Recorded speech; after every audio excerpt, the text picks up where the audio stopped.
हाय, मैं डॉक्टर संजीव साहू। आज हम डिस्कस करेंगे chronic non healing wound management.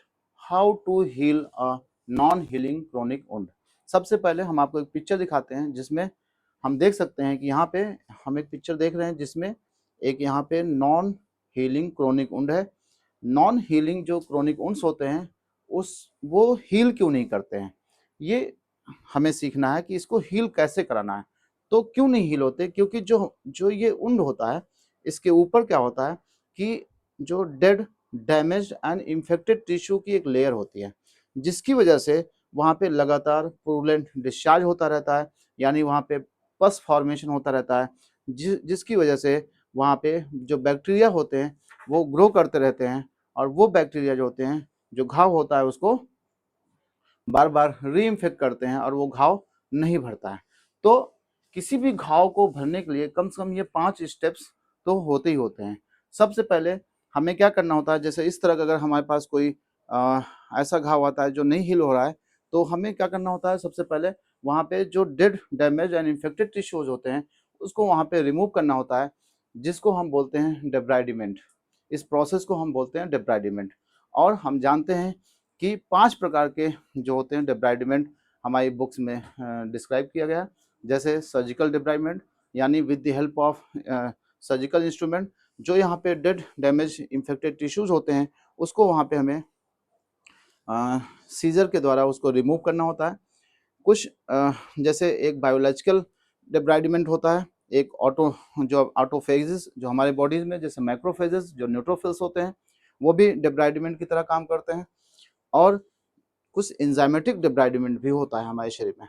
तो ऐसे लगभग 5 प्रकार के डिब्राइडमेंट होता है। एक जो होता है इंटेंशनली जो होता है, जैसे हमने उसको वहाँ पे प्रेशर देके या वहाँ पे उसको स्क्रैप करके वहाँ पे जो होता है, जो टिश्यूज होते हैं वहाँ पे रिमूव करते हैं। तो डिब्राइडमेंट एक प्रोसेस होता है जिसमें हम डेड, डैमेज और इन्फेक्टेड टिश्यू को निकालते हैं। तो उससे क्या फ़ायदा होता है?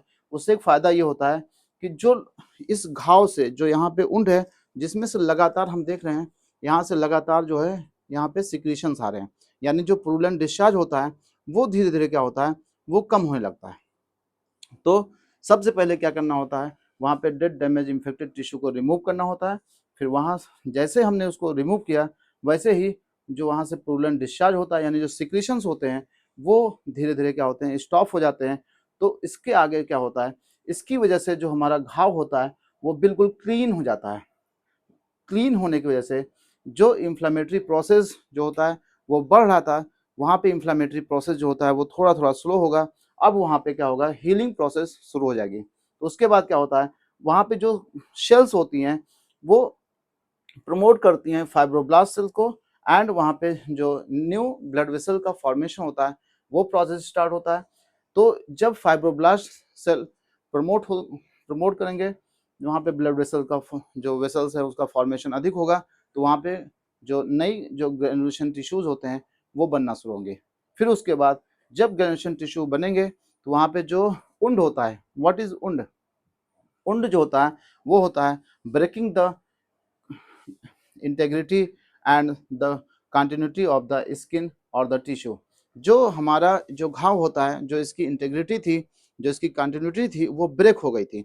अब जो ये कैविटी लाइक जो स्ट्रक्चर बन गया है, इसमें जब नए नए ग्रेजुएशन टिश्यू बनना शुरू होंगे तो अब क्या होगा, उसमें हीलिंग प्रोसेस शुरू होगी। जैसे हम देख रहे हैं यहाँ पे ये है, फिर यहाँ से जो डेब्रीज थे हम यहाँ पे देख सकते हैं, यहाँ पे जो डेब्रीज थी ये वो सब क्या हो गए, वहाँ से रिमूव हो गए। यहाँ पे देखिए बहुत सारे डेब्रीज थे, ये सब रिमूव हो गए। तो जब डेब्रीज रिमूव हो गए तो यहाँ पे जो पुरुलेंट डिस्चार्ज था वो भी रिमूव हो गया, वो कम हो गया। अब धीरे धीरे क्या है, तो यहाँ पे जब ग्रेनुलेशन टिश्यू हम देख रहे हैं, यहाँ पे जो बिल्कुल रेड कलर का आपको दिख रहा है ये ग्रेनुलेशन टिश्यूज हैं। अब जब ग्रेनुलेशन टिश्यू होता है तो उसके बाद यहाँ पे इपिथेलियाइजेशन होता है, वहाँ पे जो स्किन का फॉर्मेशन शुरू हो जाता है। तो ये टोटल 5 स्टेप्स होते हैं किसी भी घाव को भरने के लिए। मैंने यहाँ पे आपको दिखा रहा हूँ, फिर हम इसके बारे में डिस्कस करेंगे कैसे हम इसको हील कराते हैं। एक केस तो हम आपको यहाँ पे दिखा रहे हैं, देखिए फर्स्ट डे था और लगभग ये 50 डेज में ये पूरा घाव हील हो गया। फिर हम आपको एक घाव यहाँ पे दिखा रहे हैं, ये देखिए यहाँ पे बहुत सारे डेड, डैमेज, इन्फेक्टेड टिश्यूज है। फिर यहाँ पे देखिए धीरे धीरे ये यहाँ से ये रिमूव हुए, यहाँ पे प्रूलन डिस्चार्ज कम हुआ, फिर यहाँ पे ग्रेनुलेशन टिश्यू फॉर्मेशन हुआ और लगभग 50 डेज में ये रिजल्ट देख सकते हैं। इसी तरह हम आपको एक घाव और दिखाते हैं। ये देखिए लगभग 30 ईयर से ये जो घाव था ये हील नहीं हो रहा था, यहाँ पे देखिए। और इस पैर में एलिफेंटियासिस भी था और लगभग 3 मंथ में ये जो पूरा जो वहाँ पे टिश्यूज़ थे वो वहाँ पे आ गए और ये 3 मंथ में पूर्ण रूप से लगभग हील हो गया। इसी तरह एक हम डायबिटिक फूड भी आपको दिखाने जा रहे हैं। जैसे यहाँ पे ये इलेक्ट्रिक बर्न का केस है, यहाँ पे ये देखें, सॉरी ये फर्स्ट डे है। यहाँ पे देखिए, यहाँ पे ये हैंड की जो बोन है वो आपको एक्सपोज दिख रही है। यहाँ पे टिश्यूज़ यहाँ बिल्कुल डैमेज हैं और धीरे धीरे क्या हुआ, यहाँ पे देखिए ग्रेनुलेशन टिश्यू फॉर्मेशन हुआ। ग्रेनुलेशन टिश्यू जब इस पे बनने लगे तो जो एक्सपोज बोन थी वो देखिए धीरे धीरे यहाँ पे मिनिमाइज हो रही है और यहाँ पे हम देख सकते हैं कि यहाँ लगभग बोन्स जो है वो लगभग हट गए हैं और यहाँ पे देखिए लगभग 1 मंथ में हम देख सकते हैं कि यहाँ पे इपिथेलियाइजेशन अब शुरू हो रहा है। इसी तरह एक डायबिटिक केस भी आपको दिखाते हैं। यहाँ पे हम देख सकते हैं, यहाँ पे हम देख सकते हैं, यहाँ पे डेब्रीज, फिर यहाँ पे क्लीन वुंड, फिर धीरे धीरे यहाँ पे ग्रेनुलेशन टिश्यू बनने लगे और फिर यहाँ पे इपिथेलियाइजेशन शुरू हो गया। तो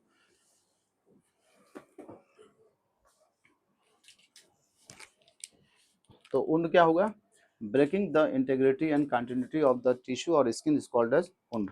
तो वुंड मान लेते हैं कि एक हमारे पास टिश्यू था, जैसे मान लेते हैं कि हमारे पास एक टिश्यू था, ये मान लेते हैं हमारी स्किन है।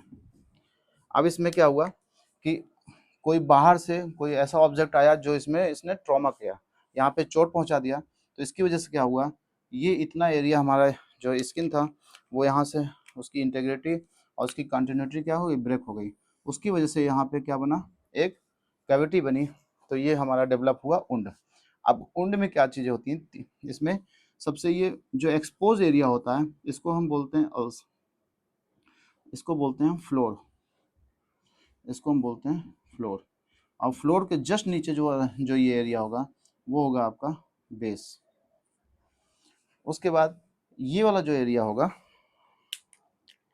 ये वाला जो एरिया होगा ये टोटल वुंड है, इसको हम बोलते हैं एज।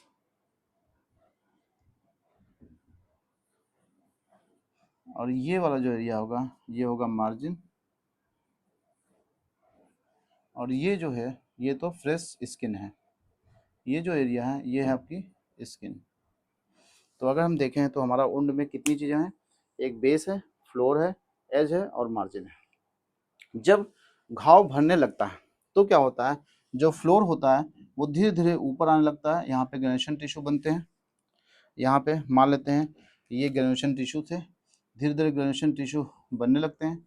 ग्रेनुलेशन टिश्यू बढ़ते बढ़ते धीरे धीरे क्या होता है, ये जो कैविटी होती है वो धीरे धीरे क्या होती है, वो हील होने लगती है और जो ये स्किन है पूरा ये जो होता है इसमें टिश्यूज़, नए टिश्यू आ जाते हैं और पूरा घाव हमारा भर जाता है। तो ये हीलिंग की पूरी प्रक्रिया है। इसमें अगर अगर अकॉर्डिंग टू आयुर्वेद हम देखें तो क्रोनिक नॉन हीलिंग वुंड, तो अकॉर्डिंग टू आयुर्वेद जैसा कि हम जानते हैं हमारे आयुर्वेद में क्षार का वर्णन आया है। जैसे हम लोग पाइल्स फिशर फिशुला जब ट्रीट करते हैं उसमें हम क्षार सूत्र का वर्णन आया। क्षार सूत्र क्या है, एक ऐसा मेडिकेटेड थ्रेड है जिसके ऊपर हरिद्रा, स्नोही क्षीर और अपामार्ग क्षार की कोटिंग होती है। क्षार क्या होता है, एक ऐसा अनुशस्त्र है जो कि सबसे श्रेष्ठ होता है। हम जानते हैं जब हमारे आयुर्वेद में जो शस्त्र के बारे में वर्णन है, 20 प्रकार के शस्त्र और 14 प्रकार के अनुशस्त्र का वर्णन है। उन 14 प्रकार के अनुशस्त्रों में जिसमें क्षार है, क्षार जो होता है सभी अनुशस्त्रों और उपयंत्रों और यंत्रों में श्रेष्ठ बताया गया है, क्योंकि इसके अंदर जो शस्त्र के कर्म 8 बताए गए हैं, छेदन, भेदन, लेखन, एषण, आहरण, सीवन, ये सब जो 8 कर्म बताए गए हैं उसमें से 3 कर्म छेदन, भेदन, लेखन वो अकेले क्षार कर सकता है। जैसे हम फिशुला ट्रैक में जब क्षार सूत्र लाइगेट करते हैं तो वो क्या करता है, वहाँ पे जो फिशुला ट्रैक होता है सेम जो हमने यहाँ पे देखा, जो हमने इस वाले केस में देखा, हमने यहाँ पे देखा क्या है, इसके ऊपर क्या है, dead, damage and infected tissue है। सेम यही टिश्यूज आपके फिशुला ट्रैक में भी होते हैं। मान लेते हैं ये आपका एक फिशुला ट्रैक है, तो जो बिकॉज ऑफ जो एल्कली नेचर ऑफ द क्षार सूत्रा जो वहाँ पे वो रिमूव कर रहा था डेड डैमेज इन्फेक्टेड टिश्यू को, यहाँ सरफेस से भी तो रिमूव कर सकता है। और हम लोग पढ़ते हैं कि जो क्षार होता है वो दो प्रकार का होता है, एक पानीय क्षार होता है, एक प्रतिसांडी क्षार होता है। तो क्षार का कर्म क्या है? छेदन, भेदन, लेखन, जो कि 8 शस्त्र कर्मों में अकेले 3 कर्म ये परफॉर्म कर लेता है। तो फिशुला is also non chronic non healing wound. फिशुला भी एक क्रोनिक नॉन हीलिंग वुंड है। तो हम जानते हैं जब हम सुबह लेटरिन के लिए जाते हैं तो जो इंटरनल ओपनिंग होती है फिशुला की, उसमें से जो मल के टुकड़े होते हैं, जो स्टूल के पार्टिकल होते हैं, वो इसमें आ जाते हैं। और मल में क्या होता है? बहुत सारे बैक्टीरिया होते हैं। तो यहाँ पे बहुत सारे बैक्टीरिया होते हैं, यहाँ पे फॉरेन बॉडी होगा, यहाँ पे अनहेल्दी ग्रेनुलेशन टिश्यू की एक लेयर होती है इसकी इनर सरफेस पे, अनहेल्दी ग्रेनुलेशन टिश्यू होते हैं। यहाँ पे कुछ बैक्टीरियाज होते हैं जो कि लगातार यहाँ पे ग्रो करते रहते हैं और पस का फॉर्मेशन करते रहते हैं। तो अगर हम जनरल स्किन का अगर देखें क्रोनिक वुंड, और अगर फिशुला ट्रैक के अंदर देखें तो लगभग सेम चीज आपको मिलेगी। तो जिस प्रकार हमारा जो क्षार होता है वो यहाँ पे डेड डैमेज इन्फेक्टेड टिश्यू को लगातार निकालता रहता है, वहाँ से रिमूव करता रहता है। उसी तरह जो मेडिसिन हमारे आयुर्वेद में बताई गई हैं, जैसे हमारे शिशु संहिता में बताया गया है, शोधन रोपण हेतु कुछ औषधियाँ बताई गई। जैसे कोई भी वुंड होता है तो ज़्यादातर आप देखिए शिशु संहिता में उसमें यष्टि मधु, उसमें मधु, घृत और तिलकल्क ज़्यादातर उसमें है कि अगर कोई भी व्रण है तो उसमें अगर हम उसमें पैकिंग करते हैं तो वो क्या करती हैं? शोधन भी करती हैं और रोपण भी करती हैं। लेकिन कुछ और औषधियों का भी वर्णन आया है। तो कुछ औषधियाँ ऐसी भी होती हैं जैसे जिसमें जो होती है निम्ब है, करंज है, कुष्ठ है, हरिद्रा है, मंजिष्ठा है, शाल है, लोद्र है, शारीवा है, जाति है, कुटकी है। बहुत सारी ऐसी औषधियाँ हैं जिनको अगर हम मिक्स अगर एक पेस्ट बना कर इस पर अप्लाई करें तो लगभग जो होता है वो हीलिंग जो प्रोसीजर होता है वो उसको प्रमोट करते हैं। तो स्पेशली मैं आपको एक आयुर्वेदिक ऑइंटमेंट का बताने जा रहा हूँ जिसको हम हीलोआंस के नाम से जानते हैं। हीलोआंस, हीलोआंस ऑइंटमेंट, ये प्योर हर्बल ऑइंटमेंट है जिसका जो कॉम्बिनेशन है उसमें निम्ब है, हरिद्रा है, कुष्ठ है, करंज है, हरिद्रा, मंजिष्ठा है, शाल है, लोद्र है, सारीवा, जाति और कुटकी, इस तरह की औषधियाँ जो है उसमें आयुर्वेदिक औषधियों का एक मिश्रण है।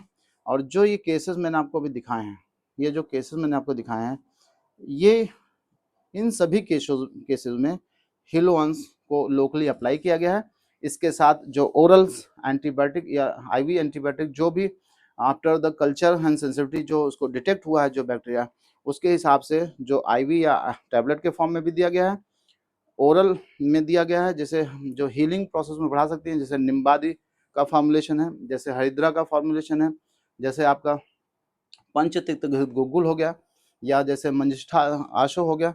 इन सब औषधियों को भी ओरल के साथ अगर लोकल एप्लीकेशन में हमने हीलोआंस दिया है तो हमने देखा है कि इसका रिजल्ट जो है, हीलिंग पावर जो होता है वो बहुत तेजी से है। आज तक कई ऐसे केसेस में हम लोगों ने हीलोआंस अप्लाई किया जिसमें कोई भी लोकल एप्लीकेशन में दवाइयाँ काम नहीं कर रही थी, और जैसे ही इसको अप्लाई करना शुरू किया 5 से 10 दिन में उसकी हीलिंग जो हमने देखी है वो बहुत तेजी से देखी है। ये जितने भी केस अभी हमने आपको दिखाए हैं इसके पहले, इस पे हीलोआंस का ही लोकल एप्लीकेशन किया गया है।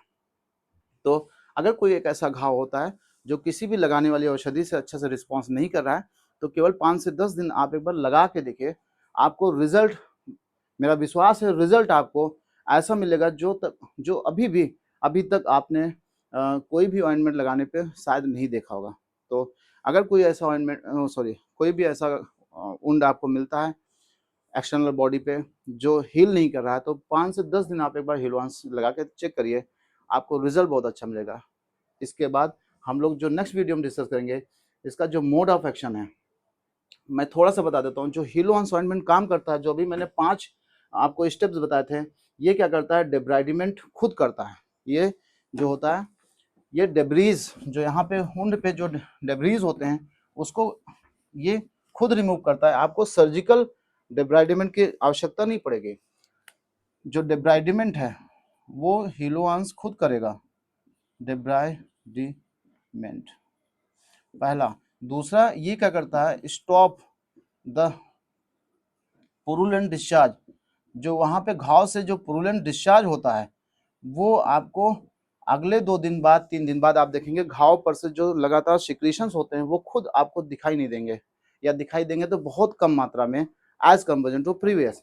तो ये क्या करता है, वहां से डेड डैमेज इंफेक्टेड टिश्यू को रिमूव कर दिया, फिर वहां पे जो पस का सिक्रीशन, जो वहां पे लगातार सिक्रीशन था उसको स्टॉप कर दिया।